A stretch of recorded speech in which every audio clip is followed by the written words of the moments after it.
नमस्कार, आप देख रहे हैं सी न्यूज भारत और मैं हूं आपके साथ ज्योति अरोड़ा। विधानसभा चुनाव की घोषणा हो चुकी है। चुनाव के लिए आचार संहिता भी लागू हो चुकी है। इसके बाद बाराबंकी जिले में सोमवार को डीएम और एसपी ने चुनाव को लेकर एक प्रेस वार्ता की।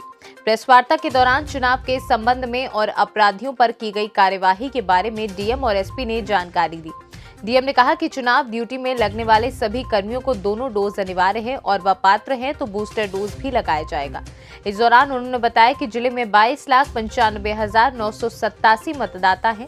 डीएम ने वोट प्रतिशत बढ़ाने को लेकर सभी मतदाताओं से मतदान करने की अपील की है और साथ ही दिव्यांगों व 80 से अधिक आयु वाले मतदाताओं को डाक मतपत्र से मतदान कराने की व्यवस्था और मतदान केंद्रों पर लागू की जाने वाली कोरोना गाइडलाइन के बारे में भी जानकारी दी है। डीएम ने बताया कि मतदान के दौरान हम कोरोना गाइडलाइन का विशेष ख्याल रखेंगे। कोरोना संक्रमितों, दिव्यांगों व 80 से अधिक आयु वाले मतदाताओं को डाक मतपत्र से मतदान कराने की व्यवस्था की जाएगी। वहीं एसपी अनुराग वत्स ने कहा कि चुनाव में अराजकता फैलाने वालों से सख्ती से निपटा जाएगा। हर केंद्र व बूथ में पुलिस का कड़ा पहरा रहेगा।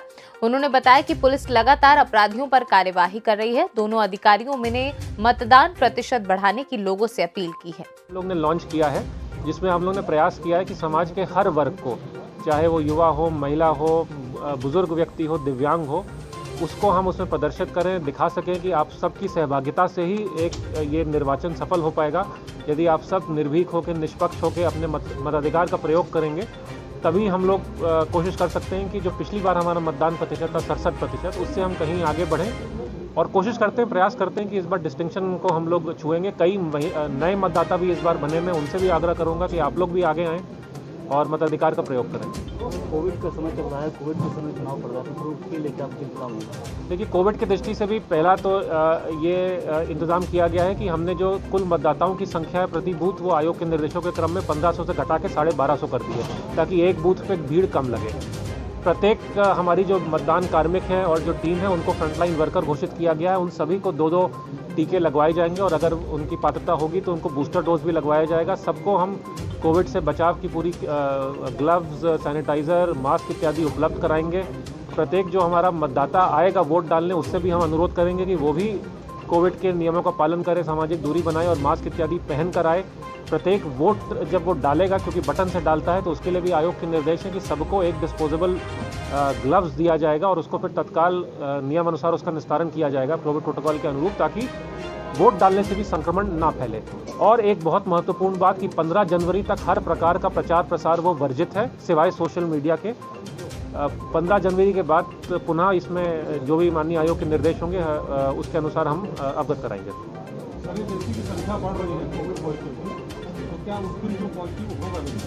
हाँ,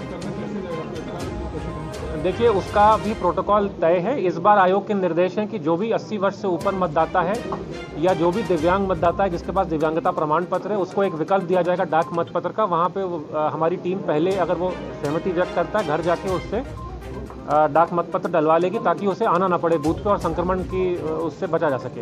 आपका जो प्रश्न है, अगर कोई कोविड पॉजिटिव व्यक्ति हो जाता है, उसके लिए भी आयोग के नियम है। उस स्थिति में भी जिस भी अस्पताल में या घर पे वो क्वारंटीन में है, हमारी टीम वहाँ पर जाएगी और जो संबंधित डॉक्टर है, अगर वो प्रमाणित करता है कि ये व्यक्ति कोविड ग्रसित है, तो उससे सारा प्रोटोकॉल का पालन करते हुए कोविड का डाक मतपत्र का हम लोग उसको विकल्प देंगे। सर, 85 अगर कोविड पास हो जाता है, क्या वो प्रचार कर सकते हैं? देखिए, कोविड के जो नियम है, वो तो जो भी हमारे शासन के और ministry of health and family welfare के जो नियम है, उसके अनुसार होंगे। अगर कोई भी व्यक्ति कोविड पॉजिटिव हो जाता है, तो जो भी क्वारंटीन की अवधि है, वो तो उसे निभानी पड़ेगी। वैसे भी मैंने कहा 15 जनवरी तक तो कोई भी व्यक्ति प्रचार प्रसार नहीं कर सकता है। बहुत सारी बातें बताई हैं। इलेक्शन में आप लोग सब जानते हैं कि हम लोग इन्फोर्समेंट इलेक्शन संबंधी चीज़ों का करते हैं और इन्फोर्समेंट एक बहुत महत्वपूर्ण भूमिका निभाता है। इसी के क्रम में हमारे पुलिस डिपार्टमेंट और अन्य विभागों के साथ मिलकर इन्फोर्समेंट की कार्रवाई हम लोग शुरू कर रहे हैं। हमारे बहुत सारे बूथ हैं जो हमारे क्रिटिकल होंगे, जहाँ पर वल्नरेबल लोग रहेंगे, उन लोगों का सबके द्वारा भ्रमण किया जा रहा है, उन लोगों के साथ मीटिंग की जा रही है। आप जानते हैं कि चुनाव के समय में आचार संहिता लगने के बाद विशेष रूप से असलों के जमा करने की जो प्रगति है वो बहुत बढ़ाई जाती है। अधिक से अधिक असलों को जमा किया जाता है और अन्य बिंदुओं पर इन्फोर्समेंट किया जाता है। आपकी जानकारी के लिए मैं कुछ आंकड़े आपके सामने रखना चाहूँगा। जो अब तक जनपद पुलिस बाराबंकी ने कार्रवाई जिन हेड्स में की है, और ये कार्रवाई आगे आने वाले दिनों में और अभी बढ़ेगी और इसमें उत्तरोत्तर वृद्धि होगी। साथ ही मॉडल कोड ऑफ कंडक्ट की जितनी भी सेक्शंस हैं, जो भी एक्सपेक्टेशंस हैं, उनको बहुत स्ट्रिक्टली और बहुत फेयर तरीके से उनको पूरा एग्जीक्यूट किया जाएगा, पूरा किया जाएगा। जहाँ तक शराब की बात करें तो अब तक जनपद में 419 मुकदमे शराब के मामले में लिखे जा चुके हैं, जिसमें 7000 लीटर से ज़्यादा शराब पुलिस ने उसमें बरामद की है, पुलिस और आबकारी ने। इसमें 421 लोगों को गिरफ्तार किया गया है और 21 भट्टियां भी पुलिस ने इसमें बरामद की हैं, नष्ट की हैं रादर। इसके अलावा अवैध शस्त्र 91 मुकदमे लिखे गए हैं अवैध शस्त्र के मामले में, जिसमें कि 127 कारतूस और 91 धनुष्य बरामद किए गए हैं। मादक पदार्थों में बड़ी कार्रवाई जनपद में चल रही है कई थाना क्षेत्रों में, जिसके तहत लगभग 14 किलो मार्फिन, 10 किलो गांजा, 22 किलो कोस्ता और अन्य इस तरह के मादक पदार्थ बरामद किए गए हैं। और हमारा प्रयास है कि हम अधिक से अधिक कार्रवाई गुंडा एक्ट और गैंगस्टर एक्ट में ऐसे लोगों के खिलाफ करें जो असामाजिक हैं, जिन्होंने अपराध किए हैं, जिनसे लोगों के मन में डर, आतंक और भय की भावना है।